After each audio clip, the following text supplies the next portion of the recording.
Hello everyone. Today we are going to discuss meningitis. It comes under pathophysiology, third semester, GTU, B Pharmacy. While considering meningitis, as we know that, what is meninges? We have already studied the meninges during second semester, human anatomy and physiology. Meninges are the protective coverings of the brain which surrounds the brain and spinal cord. So, while discussing meningitis, we will discuss about the inflammation of the meninges which surrounds the brain and the spinal cord. Meningitis is a disease caused by the inflammation of the protective membranes which cover brain and spinal cord, and it is known as meningitis. So, inflammation in meninges can lead to form meningitis. As we know that the protective coverings, there will be three layers into it, and again it can be again subdivided into three parts, that is the dura mater, arachnoid mater and the pia mater, right, which surrounds both the brain as well as spinal cord. So it is because of the ultimate infection in these specific regions of dura mater, arachnoid mater and the pia mater, and specifically in subarachnoid mater, where exactly the cerebrospinal fluid runs. Again, this specific condition like meningitis can be life threatening because of the inflammation's proximity to the brain and the spinal cord. So, this specific condition can be termed as medical emergency where the treatment is essential.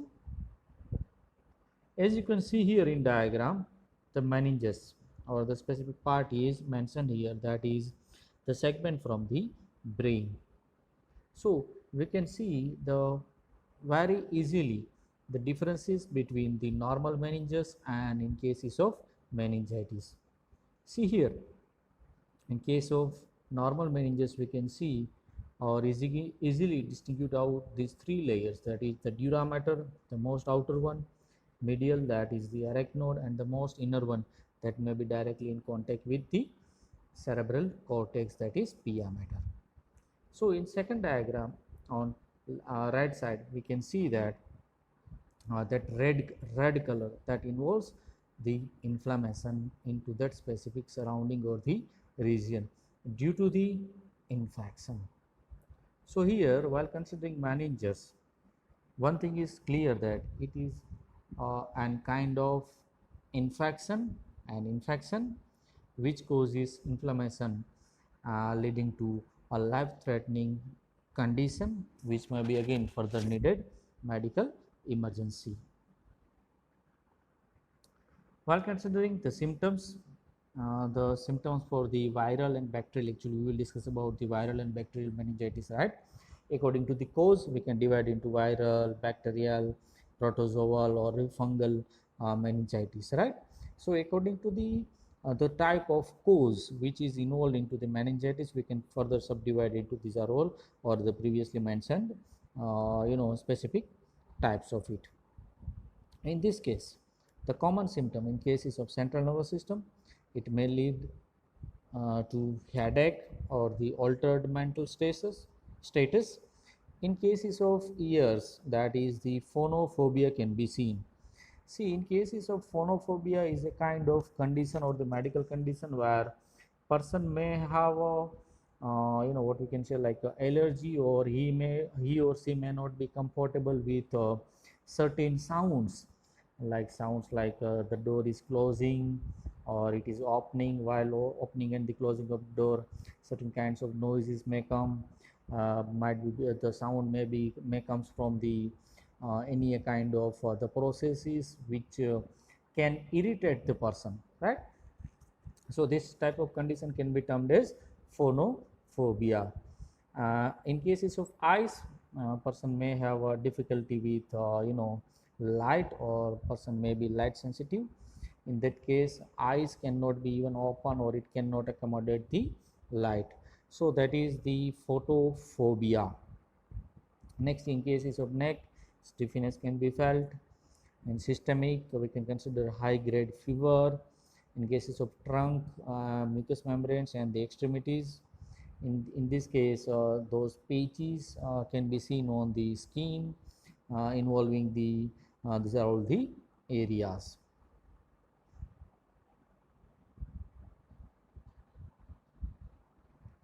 While considering their numbers or the distribution, that is epidemiology, we can see here the major risk behind the development of the meningitis, that is the lower immunity.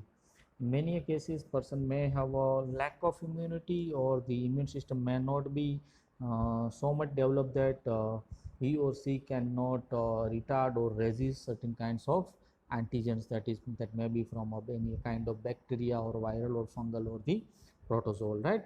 So here, the lack of immunity to specific pathogens, right, it is mostly associated with the younger age people.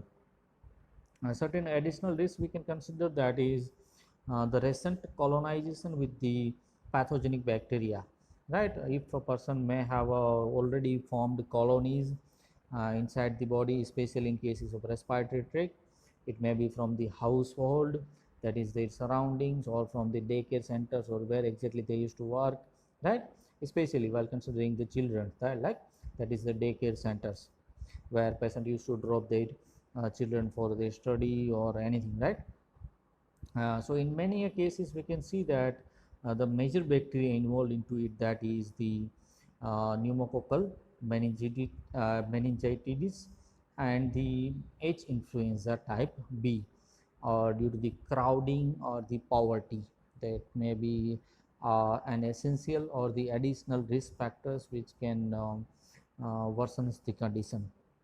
While considering the mode of transmission, the most probable route can be person to person contact, right?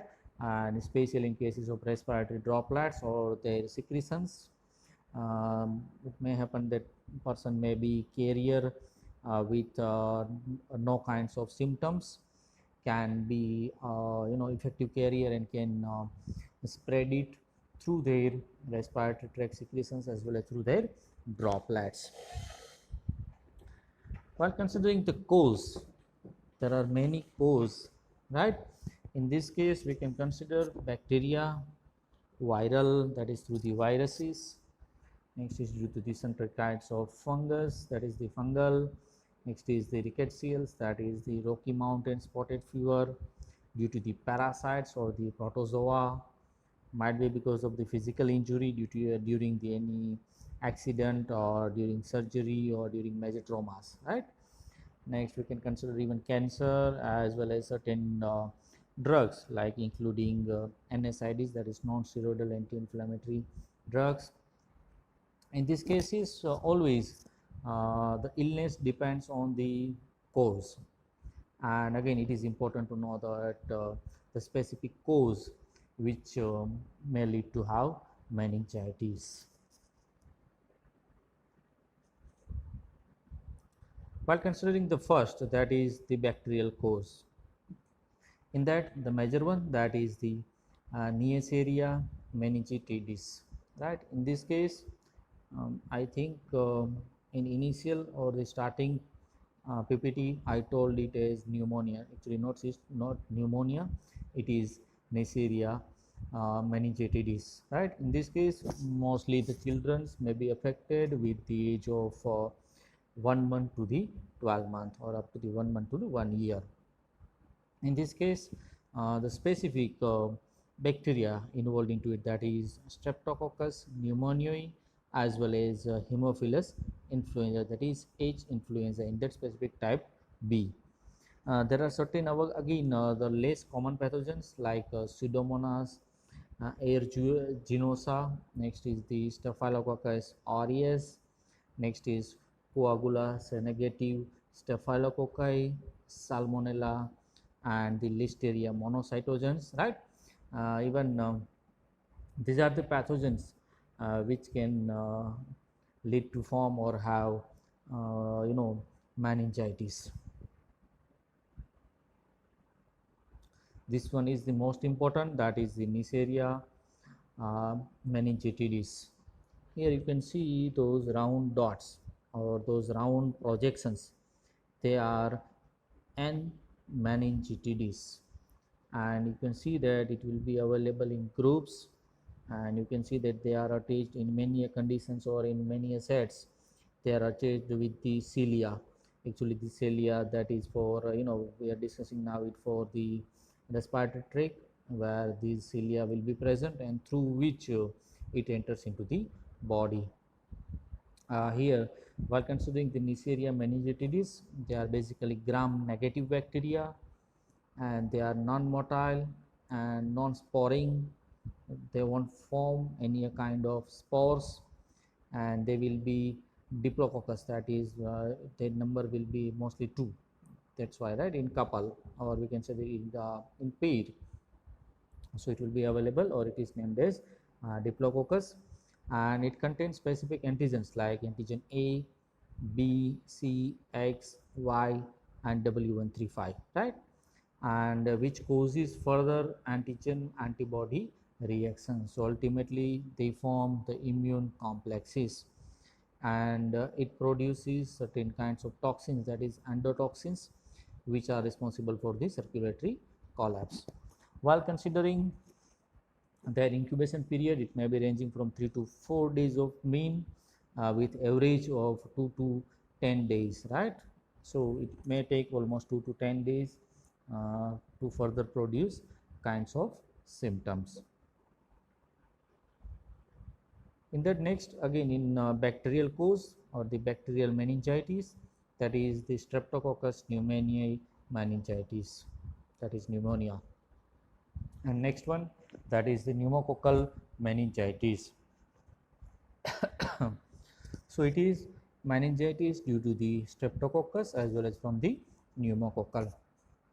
In this case, they all are gram-positive bacteria with diplococci, as you can see here in diagram, and 70% of the people, mostly they may have a healthy, but they carries it through their nasopharyngeal pathway, that is through respiratory tract, and it is mostly observed within the children from 1 month to 4 years. While considering the mortality ratio, one can see here that 30% in children and 80% in elderly patients may have chances for death, right. So that is the what is the mortality ratio. And while considering the bacterial meningitis, the symptoms may develop suddenly, and which may include further altered mental status, nausea, vomiting. They may have a sensitivity to light, irritability, headache, fever, chills, stiff neck, right, what I already mentioned earlier. And again here, bacterial meningitis is a kind of serious condition, and it can be fatal within few days without again prompt antibiotic treatment. And here in this cases of bacterial meningitis, if the delayed treatment may provided, it means it can, or the delayed treatment increases the risk of the permanent damage or to the death. While considering the viral cause or the viral meningitis, mostly it's seen in infants, and we can see the certain viruses are responsible behind the development of viral meningitis. In this case, we can consider the enteroviruses like poliovirus, ecovirus, coccidia virus, herpes virus, that is HSV1, 2, varicella Z, EBV, right. We can consider the paramyxovirus like mumps and measles, and you may be or you may have heard about last year in 2019, government had one initiative, that is vaccination was done for the that mumps, measles, and rubella, right. So kinds of certain vaccination techniques can be advantage or can have advantage towards viral meningitis. Others we can consider rabies as well as retroviruses like HIV. So they act as cause in cases of viral meningitis. In this case, the incubation period will be ranging between 3 to 6 days, and the duration of illness will be most probably 7 to 10 days. And milder and occur forms more often than the bacterial meningitis, and it generally affects to the children as well as who is under the ages of 30 years, and mostly it is found within the children's. So how again, the most severe one here, that is the enteroviruses, or due to the viral meningitis involving retroviruses, it can be again life threatening conditions, and again the diagnosis will be done through the spinal fluid check. Next we can consider fungal causes. Again in this case, fungal meningitis is very rare, and just may have a certain funguses like Cryptococcus neoformans, Candida, and the H.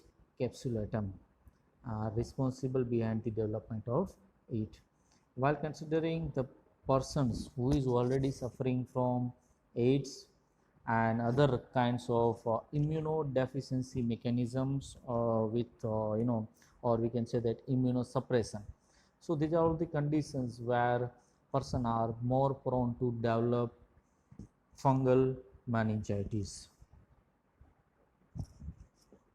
In cases of parasitic or the protozoal type, we can consider here the Angiostrongylus, next is the Toxoplasma, Hydatid, Amoebia, next is the Plasmodium, and the Cysticercosis.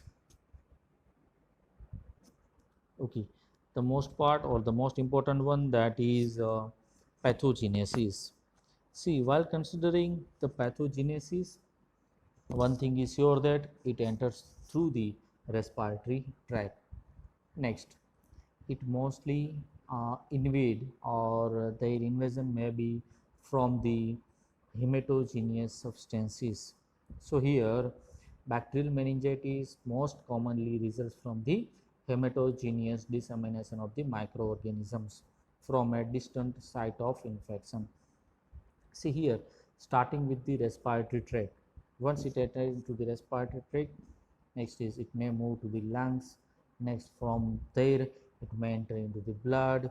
It may invade or savage certain blood parameters or the components of the blood, and further can cause or it may reaches to the cerebrospinal fluid. It usually causes certain kind, or it may followed by, or it can be again early detected by the bacteremia. See here, bacteremia, it is a kind of medical condition where in blood certain kinds of bacteria may be present, or the blood component with bacteria, right? This condition can be termed as bacteremia. So here the colonies can be confirmed in blood test, where the bacterial colonization of the nasopharynx with potentially pathogenic microorganisms. Here I have represented it through in pathway. Again, I have represented it in two ways. First is this pathway, and next one is the flow chart. We will go through the both. While considering a specific Neisseria, that is meningitis, and the H influenza specific type B. Once it enters into the respiratory tract, it attaches to the mucosal epithelial membrane, or the mucosas which are present in respiratory tract. From that, the bacteria breaches the mucosa and enter into the circulation. But for that also, they used to form colonies over there in respiratory tract or in nasopharyngeal region. Next, bacteria survives because again it has a large bacterial capsule that interferes with the opsonic phagocytosis. So again over here it may happen that the phagocytosis fails, or it may not happen up to the extent so that this bacteria can be removed from the body. Further, this bacteria enter into the cerebrospinal fluid through the choroid plexus of the lateral ventricles and the meninges.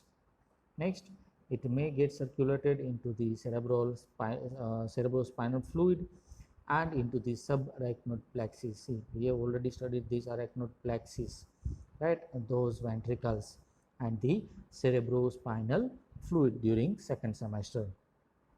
Now, further bacteria may undergo multiplication or they may form colonies over there.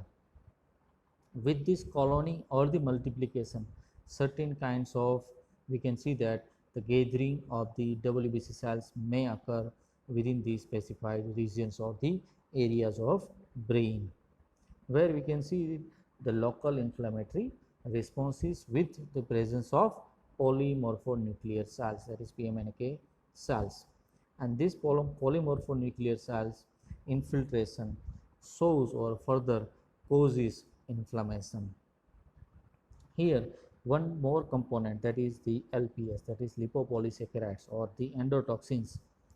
It will be present in cell wall, which stimulates the marked inflammatory responses here in cases of meningitis, which further produces TNF alpha and the certain other pro-inflammatory mediators, which causes further or which further carry out the inflammation, and it causes the neutrophilic infiltration. So that what is the neutrophilic infiltration? That neutrophils, that is from blood, it may get infiltrated, right, or it may be gathered, simple, but that is there will be a gathering of those neutrophilic cells with increased vascular permeability, alteration in blood brain barrier, which is the one more protective membrane into the brain, and the vascular thrombosis causing meningitis.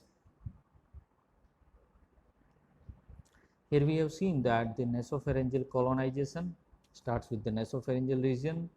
Next is it causes local invasion, and so it may lead to have bacteremia, where it enters into the blood and it can be confirmed by the diagnosis here. Further, it causes the endothelial cell injury leading to meningeal invasion. Now it is entered into the meninges or the protective membranes which are available within the brain or which surrounds the brain and the spinal cord in the specific regions like the subarachnoid space, which causes the inflammation of it, leading to increased cerebrospinal fluid outflow resistance, which causes the hydrocephalus. See, this hydrocephalus is a kind of is again a kind of condition where we can see the buildup of fluid into the cavities or the ventricles, which causes to increase the size of the ventricles, leading to interstitial edema and causes the intracranial pressure, right, or it increases the intracranial pressure, which causes the decreases the cerebral blood flow. So here this is the pathway or the flow chart to understand the pathogenesis of or the way it processes or the way disease progresses starting from the incubation to meningitis. While considering the diagnosis, see how exactly we can diagnose it. In this case, there are certain tests can be performed. In that, the most important one, that is the lumbar puncture, that we will discuss again in next slides. That is the spinal tap for the CSF examination. So it is the ultimate way where we can see that in cases of CSF, the cerebrospinal fluid will be collected and it will be further further analyzed with the help of certain microscopic techniques to see the presence of neutrophils or the gathering of cells with the presence of bacteria or not. Even blood culture can be used because they are bacteria. In cases of bacteria, see here I have explained the pathogenesis for bacterial meningitis, and again in most cases it will remain same. So here in cases of bacteria, the culture can be formed, and this culture I think you may have heard about culture, or if you don't know about the culture, we can see that again this is a specific technique that can be used in microbiology, where to grow the organisms, where the fluids or the components which are essential for the growth of microorganisms may be provided, and after that the microorganisms may have a further multiplication on over these specific regions, and this technique can be called as the culture. So here again blood cultures will be prepared so that it can be felt, or it can be noted that whether the blood component may have a bacteria or not. So in this case CSF, the cell count can be done, even the measurement of glucose and protein can be performed, even CT scan can be done, gram staining or other spatial stains, all the cultures of cerebrospinal fluid can be done. You can have a specimens of CSF, blood and the urine culture. While considering the blood test and the imaging, here we can have a blood test to note down the presence of certain components like C-reactive protein, which can be the marker in cases of inflammation. Even complete blood count can be done. In severe forms of meningitis, monitoring of blood electrolytes may be important. For example, here in this case of bacterial meningitis, it is common to form hyponatremia. So this is what the lumbar puncture. While considering lumbar puncture, person will be lying on the bed or on one specific side, and the local anesthetics will be applied to the region of the brain or the skull, and from that needle will be placed into the dural sac or the dural cavity. And before that, or before commencing for the lumbar puncture, CT scan or MRI will be performed to mark or noted down the regions or the area of the inflammation. Here further the sample can be observed or analyzed for the presence of the white blood cells, red blood cells, the content of the protein, glucose level. Even here gram staining techniques can be used. And again in cases of more than 60% of cases of bacterial meningitis, so that bacterial multiplication here, right, or with the help of gram staining it can be confirmed. Okay, while considering the complications, what could be the most complicated things while going through the meningitis? In this case, the most the major one, that is the brain damage. Ultimately, if person is not treated, it means it may lead to have brain damage, and it will be permanent. In this case, there will be buildup of the fluid between the skull and the brain. Next is there might be hearing loss and hydrocephalus. As I have mentioned earlier, that hydrocephalus, where exactly we can see the buildup of the fluid in the cavities and the ventricles, which allows to increases the size of ventricles. And the ultimate effects of this specific hydrocephalus or the due to the meningitis, seizures can be arised, or we can see that the seizures, right. Here in this case, what could be the treatment? See, in the cases of treatment, the mostly used drugs are antibiotics. But as you may be aware about the antibiotics, that it can be used against only bacteria. So they fail generally against viral, or the in cases of many fungal disorders. So in cases of bacterial infection or the bacterial meningitis, vancomycin, rifampin, chloramphenicol, cefotaxime can be used. As I have stated earlier, antibiotics are not effective in cases of viral meningitis, and there are certain other medications, and the intravenous fluid can be used to treat symptoms such as the brain swelling, shock and the seizures. So this is all about the meningitis. So what we have seen today, we have gone through the meningitis, which is an inflammation in the meninges which surrounds the brain and the spinal cord, with including the types, causes.